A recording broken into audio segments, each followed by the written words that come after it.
दोस्तों, इस अध्यात्म और स्पिरिचुअल की दुनिया में आपका स्वागत है। फ्रेंड्स, बाबा के एक भक्त हुआ करते थे, अल्मोड़ा के दिवाकर पंत जी। एक दिन उनकी तबीयत अचानक बिगड़ गई, रात गिरने को आई, लेकिन इलाका ऐसा था कि डॉक्टरी मदद नहीं पहुंच पाई। पत्नी दहशत में बुरी तरह रो रही थी, घर वालों का भी बुरा हाल था। अचानक पत्नी को महसूस हुआ कि नीम कवरी बाबा उससे कुछ कह रहे हैं। उन्होंने चौंक कर देखा तो लगा कि बाबा उसे एक दवा देकर कह रहे हैं कि तुरंत यह दवा अपने पति को दे दो। मरीज की पत्नी का दिमाग काम करना बंद कर दिया था। उसने जल्दी पति को वह दवा पिला दी। दवा पीकर मरीज की हालत और बिगड़ गई और वह अनर्गल पर लाप करने लगे।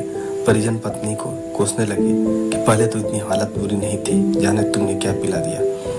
अब पत्नी की हालत और खराब हो गई। मारे भय के उसे एक एक पल काटे नहीं कट रहा था। जैसे तैसे रात कटी। सुबह डॉक्टर आए। उन्होंने मरीज का चेकअप कर कहा कि चिंता की बात नहीं है, ये अब जल्दी ठीक हो जाएंगे। तभी डॉक्टर पास रखी दवा की शीशी देखकर कहा कि इस दवा ने मरीज की जान बचाई है। अच्छा किया आप लोगों ने यह दवा दे दी। बदहवास पत्नी हैरान थी। अब उसकी चेतना लौटी। उसने याद किया कि इससे पहले यह दवा घर में कभी नहीं थी। अब उसे रात की बात याद आई। उसे यह समझते देर न लगी कि महाराज जी खुद अपने भक्त की रक्षा करने चले आए थे और किसी ने उन्हें देखा तक नहीं, लेकिन उसके हाथ में पति के लिए संजीवनी देकर चले गए। पत्नी समझ गई कि यह जो चमत्कार था महाराज जी ने किया था। फ्रेंड्स, आपका हमारे इस अध्यात्म की सीरीज में बने रहने के लिए धन्यवाद। महाराज जी का आशीर्वाद सदा आप पे बना रहे।